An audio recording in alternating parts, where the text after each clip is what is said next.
Hello guys, welcome to the brain spot engineering students के लिए website है जो कि हर एक इंजीनियरिंग स्टूडेंट को सिंप्लीफाई हैंड रिटन मटेरियल, उसके साथ साथ हर एक टॉपिक के वीडियोस और उसके रेफरेंस बुक भी प्रोवाइड करता है। आई होप आपने वेबसाइट विजिट की हो। अगर अभी तक नहीं की है तो प्लीज चेक इट आउट। उसकी लिंक आपको डिस्क्रिप्शन बॉक्स में से मिल जाएगी। Let's see today's topic, demultiplexer.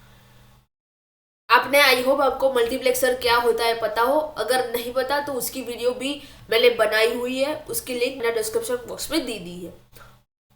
Let's it वो जो कि एक कॉम्बिनेशनल सर्किट है जो कि मल्टीप्लेक्सर से उल्टा काम करते हैं। मल्टीप्लेक्सर में कैसा था थी और वो हमें सिंगल आउटपुट लाइन देता था।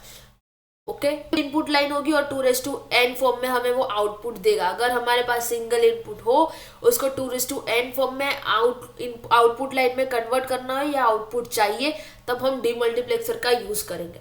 डीमल्टीप्लेक्सर में ऐसा होता है सिंगल इनपुट मल्टीपल आउटपुट। इसमें भी सिलेक्शन लाइन का यूज करके ही हमें सिलेक्ट करना होता है कि कैसे कितने में कन्वर्ट करना है, कितने 2m में कितने n की वैल्यू क्या होगी, 2:1 होगा, 2:2 होगा। ये सारी चीजें हम सिलेक्शन लाइन से सिलेक्ट करेंगे।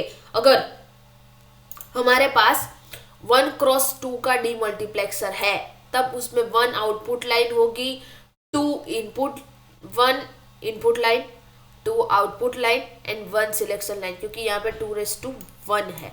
ओके, अगर हमारे पास 1x4 होगा तो यहाँ पे होगा 2:2 क्रॉस 2:2। इसका मतलब 4 output line and 2 selection line. तो उसका जनरल इक्वेशन क्या बना, जो कि हमें याद रखना होता है, ये 1x2 डी मल्टीप्लेक्सर, जिसमें कि 1 ऑलवेज इनपुट लाइन, 2n के पावर में जो 2n के पावर में जो भी आएगा वो आउटपुट लाइन, और n जो भी आएगा वो भी सिलेक्शन लाइन ही होगा। ये हमें जनरल इक्वेशन है, ये हमें याद रखना होता है।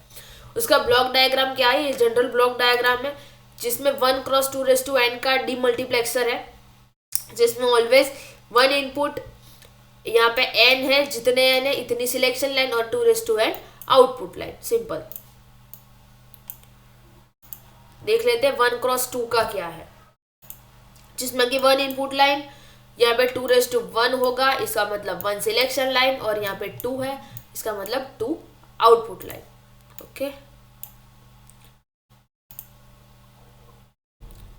1x4 डीमल्टीप्लेक्सर में भी 1 input line, 4 output line and 2 selection line, क्योंकि 2:2 इज इक्वल टू 4 होता है इसीलिए। अब इस सारों का ट्रूथ टेबल हमें ड्रॉ करना है।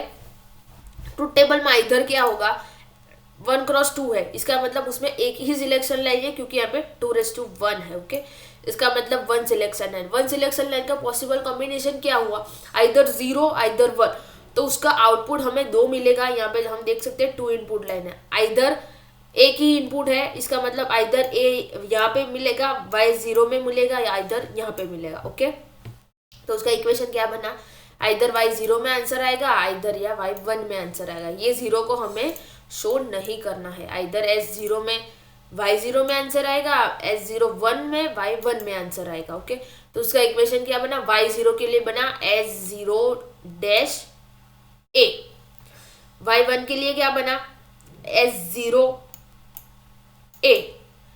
वैसे ही हमें 1x4 मल्टीप्लेक्सर के लिए भी बनाना है और उसका भी हमें सर्किट डायग्राम ड्रॉ करना है। अब देख सकते हैं यहाँ पे भी 4 पॉसिबल कॉम्बिनेशन, 0 0 0 1 1 0 1 1। ओके, तो उसका भी आउटपुट वाई 0 के लिए यहाँ पे 0 मिला, 1 के लिए यहाँ पे, 2 के लिए यहाँ पे और 3 के लिए यहाँ पे। उसके भी जो जो इक्वेशन बनते हैं वो बना के हमें उसका भी सर्किट डायग्राम बनेगा।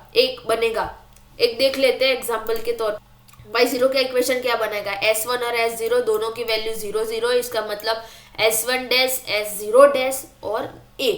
y1 के लिए S1 डैश S0 A, वैसे ही इक्वेशन बनेगा और उसको हमें लॉजिक गेट्स की हेल्प से हमें उसका ब्लॉक डायग्राम ड्रॉ करना है। y0 के लिए हम पहले देख लेते हैं। ओके, y3 के लिए देख लेते हैं। इसका इक्वेशन है S0 S1 A। तो यहाँ पे हमने 2 सिलेक्शन लाइन ले ली, 1 इनपुट लाइन है और यहाँ पे आउटपुट लाइन मिलेगी। इसका मतलब यहाँ पे हमें लेना है S1 S0 ए ले लिया S0 ले लिया और S1 भी ले लिया। तो हमें आंसर मिल गया बाई 3। वैसे ही 1x2 के लिए भी यहाँ पे बनाया हुआ है, जिसमें कि only 1 selection line, 1 input line और 2 आउटपुट लाइन दी हुई है।